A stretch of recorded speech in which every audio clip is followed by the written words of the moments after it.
સંઘર્ષ સમિતિ દ્વારા આ વીજ લાઈનોના પ્રશ્નો જે છે એ પ્રશ્નોને લઈ અને સૌ પહેલાં કચ્છમાં કલેક્ટરને 2 વખત અમે રજૂઆત કરવા ગયા, આવેદન દીધું, ત્યાર પછી મોરબી કલેક્ટરને, ત્યાર પછી જામનગર કલેક્ટરને. અમારી મુખ્ય માંગ એ છે કે 2015ના જમીન સંપાદનના કાયદા મુજબ માર્કેટ ભાવનું 4 ગણું જે વળતર આપવાની વાત છે એનો અમલ રાજ્ય સરકાર કરતી નથી. અને અમને ક્યાંક ને ક્યાંક શંકા છે કે રાજ્ય સરકારમાં બેઠેલા સચિવો અથવા તો મંત્રીઓએ હજારો કરોડો રૂપિયાનું આ વીજ લાઈન કંપનીઓ પાસેથી ક્યાંક ને ક્યાંક પાછલા બારણેથી રૂપિયા લઈ લીધા છે અથવા તો પાર્ટી ફંડ લીધું છે.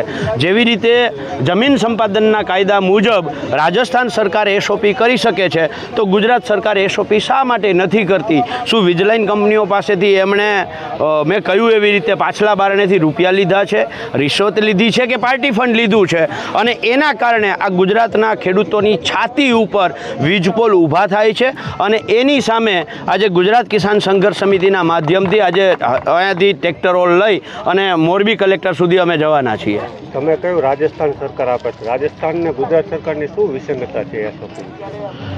જેવી રીતે 2013નો જમીન સંપાદનના કાયદામાં માર્કેટ ભાવના 4 ગણું વળતર આપવાની વાત છે, એવી રીતે રાજસ્થાન સરકારે એ એસઓપી કરી દીધી છે.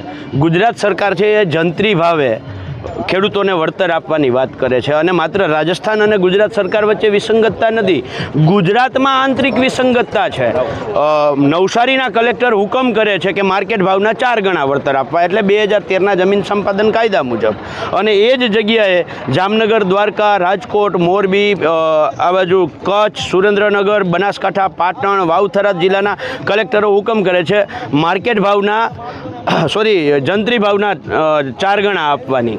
તો દક્ષિણ ગુજરાતની અંદર માર્કેટ ભાવના 4 ગણા વળતર આપવામાં આવે અને સૌરાષ્ટ્ર, ઉત્તર ગુજરાત, મધ્ય ગુજરાતમાં માત્ર જંત્રી ભાવે વળતર આપવામાં આવે. એટલે ગુજરાતની અંદર એ વિસંગતતા છે.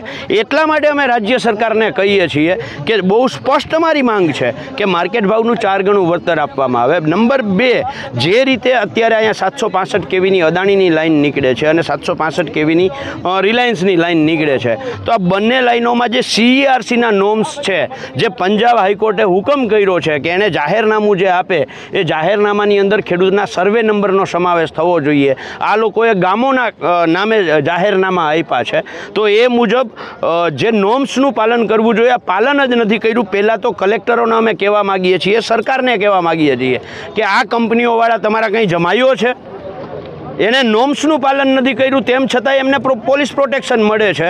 અને અમે અમારા ખેતરમાં બંધારણે અમને મિલકત ધારણ કરવાનો અધિકાર આપ્યો છે, એ મુજબ અમારી મિલકતનું રક્ષણ કરવું એ પોલીસ અને સરકારની જવાબદારી છે. અને